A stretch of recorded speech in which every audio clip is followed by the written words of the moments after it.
Daily Words of God. Assessments of Job by God and in the Bible. Job chapter 1, verse 1.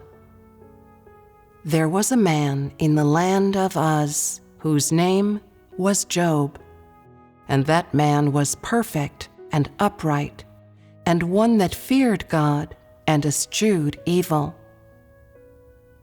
Job chapter 1, verse 5.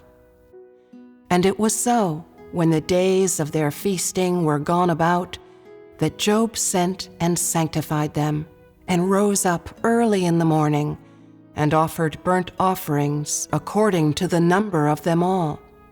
For Job said, It may be that my sons have sinned, and cursed God in their hearts. Thus did Job continually. Job chapter 1, verse 8.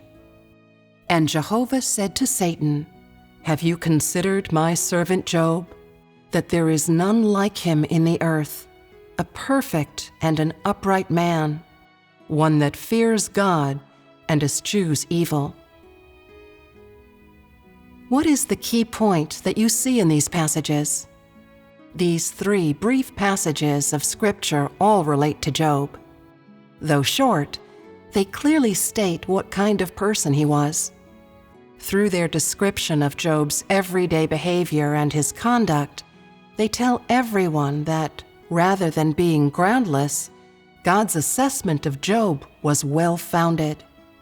They tell us that whether it be man's appraisal of Job, Job chapter 1, verse 1, or God's appraisal of him, Job chapter 1, verse 8, both are the result of Job's deeds before God and man. Job chapter 1, verse 5. First, let us read passage number 1.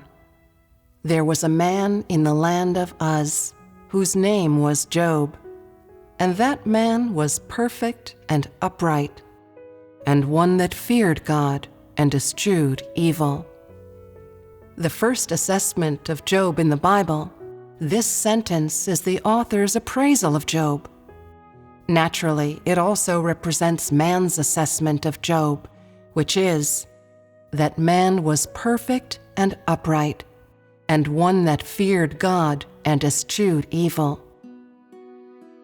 Next, let us read of God's assessment of Job. There is none like him in the earth, a perfect and an upright man, one that fears God and eschews evil. Job chapter 1, verse 8. Of the two, one came from man and one originated from God. They are two assessments with the same content. It can be seen then that Job's behavior and conduct were known to man and were also praised by God. In other words, Job's conduct before man and his conduct before God were the same. He laid his behavior and motivation before God at all times, so that they might be observed by God, and he was one that feared God and shunned evil. Thus, in the eyes of God, of the people on earth, only Job was perfect and upright, and one that feared God and shunned evil. Specific manifestations of Job's fear of God and shunning of evil in his daily life. Next, let us look at specific manifestations of Job's fear of God and shunning of evil. In addition to the passages that precede and follow it, let us also read Job chapter 1, verse 5, which is one of the specific manifestations of Job's fear of God and shunning of evil. It relates to how he feared God and shunned evil in his daily life. Most prominently, he not only did as he ought to do for the sake of his own fear of God and shunning of evil, but also regularly sacrificed burnt offerings before God on behalf of his sons. He was afraid that they had often sinned and cursed God in their hearts while feasting. And how was this fear manifested in Job? The original text gives the following account. And it was so, when the days of their feasting were gone about, that Job sent and sanctified them, and rose up early in the morning, and offered burnt offerings according to the number of them all. Job's conduct shows us that, rather than being manifested in his outward behavior, his fear of God came from within his heart, and that his fear of God could be found in every aspect of his daily life, at all times, for he not only shunned evil himself, but often sacrificed burnt offerings on behalf of his sons. In other words, Job was not only deeply afraid of sinning against God and renouncing God in his own heart, but also worried that his sons sinned against God and renounced him in their hearts.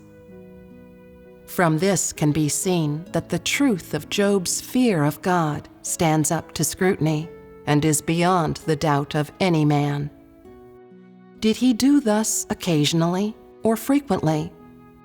The final sentence of the text is, "Thus did Job continually."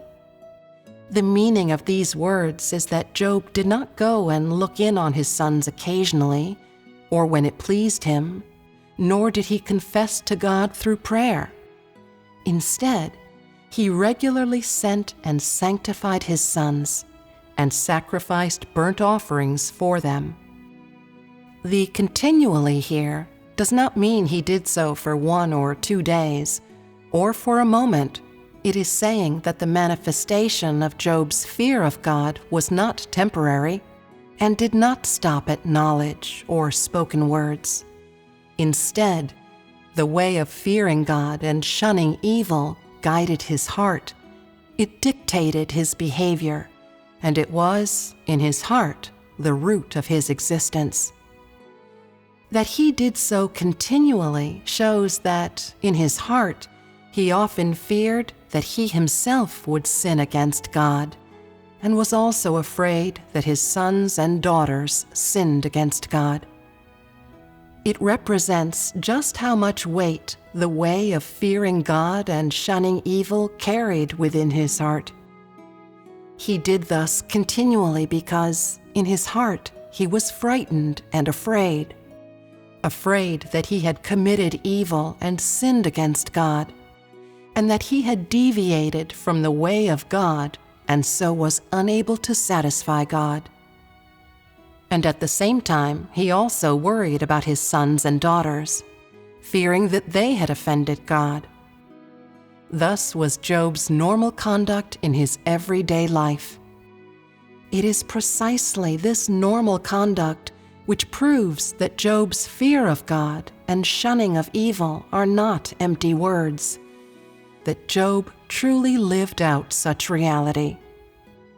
Thus did Job continually. These words tell us of Job's everyday deeds before God.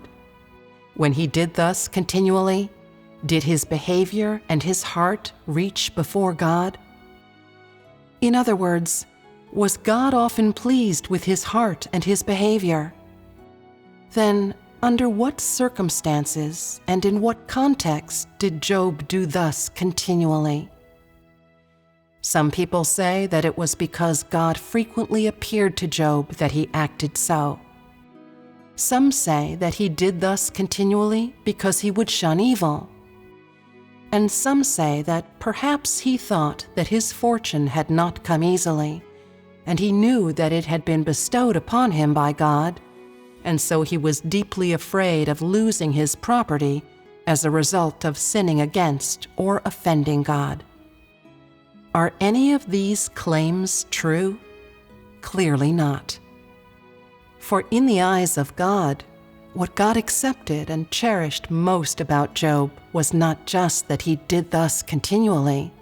More than that, it was his conduct before God, man, and Satan when he was handed over to Satan and tempted.